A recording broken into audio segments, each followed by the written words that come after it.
Thanks for watching My News 26. I'm Remington Hernandez here at William Mitchell State Park, right outside of Cadillac. Standing here with Miss Debra-Ann Brabazon from the Forest Service. She's a fire specialist at the Forest Service. How are you doing today? I'm doing really great. Thank you very much. And we're going to be talking about fire safety, especially campfire safety, coming around the end of the campfire season, but still time for camping. It's really important that we do address campfire safety. With fires in general, more than 500 children die annually between the ages of 4 and 14. And although there's a very small number of campfire-related injuries, 80% of those campfire injuries actually occur the day after the fire, where children are touching coals or pieces of wood, or they step on them with bare feet or touch them with bare hands. The burns that they're getting are actually very dangerous for small children. As we all know that when children have medical issues or other injury issues, they react much faster to that injury and go into shock much faster, and the damage to their small bodies is much higher as an impact. Now, what is a misconception that people have about campfires, and go into that a bit? They think that when they go in their camper at night or they leave their campfire during the day to go into town or to run an errand, they think it's out. They think it won't cause a fire. But much like our weather right now, you might actually see the wind pick up and it might fan some of those coals and embers. And I remember 1 month this summer, we had winds that were gusting to 40 to 60 miles an hour, and people were still using their campfire pits and had these really huge campfires. And they don't seem to realize that those embers can travel up to 1 mile away. And if they land on someone's home whose gutters have not been cleaned out, they could actually start a structural fire. Or maybe while they're in the campground, their ember may lift up during the night and land on somebody's tent, start their tent on fire or their trailer on fire during the middle of the night. And a fire, being trapped in a fire, is not one of those things that leaves a really good, long-lasting psychological impression. Fire's obviously very scary. You know, it's very dangerous. Very dangerous as well. So talk to us. What tips do you have for people going out camping with their fires? Okay, well, one of the first things you want to do is you want to make sure you're properly building your fire. You're going to make sure you're using tinder to start your small fire to get built up so that your kindling then catches fire, so that your fuel logs actually sustain that fire for a long period of time.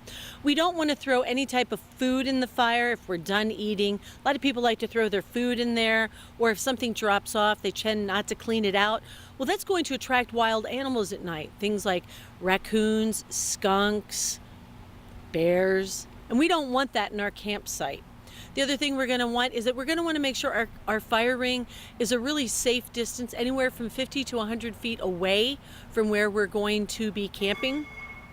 Now, sometimes you can't do that, especially in a designated camping spot. But if you make sure that that camping ring is cleaned out when you first get there, you want to make sure you're pulling out anybody's debris that careless people thought they might burn. People think that plastic burns, but it doesn't. It melts. And when it melts, it gives off a lot of fumes that are actually carcinogenic and can make you very sick. So you don't want to burn your trash while you're cooking, while you're roasting your marshmallows or your hot dogs. Another thing you want to remember is that when you're putting your wood on, you don't want to throw your wood on, because embers, again, can lift up into the air and it can travel up to 1 mile or even a short distance over into the leaves or other dry vegetation around you and can actually start a wildfire.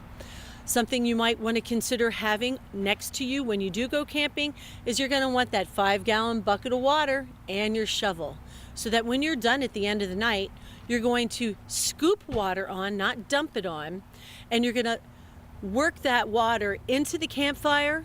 You're going to hear it hiss, and you're going to hear it pop, and you're going to see some embers come up, and you're going to have a lot of steam. You don't want to lean across that fire because that steam can burn you just like the fire. You're going to want to stir that around. You might even have someone help you by pouring a little bit on here and there using a scoop. And as you stir it, you want to make sure that you're exposing all of the wood that was hot and burning to that water. And cool water is better than hot water, because what you want to do in your fire triangle is you want to pull out the heat of the fire and lower the temperature, because once you start pulling out either the fuel, the oxygen, or the heat, your fire triangle will collapse on itself and your fire will go out. Okay. And finally, if people want to learn more from the Forest Service about fire prevention and campfire safety, where can they go? Smokey Bear has some great stuff on his website that you can look about fire prevention and campfire safety. But the other thing you might want to do is just call us here at the U.S. Forest Service. We're more than happy to come out, do a presentation or a demonstration for your organization, or talk to you over the phone as well. Okay, thank you very much. You're And welcome. remember, just want to say with me, only you can prevent wildfires. I'm Remington Hernandez at William Mitchell State Park. Thanks for watching.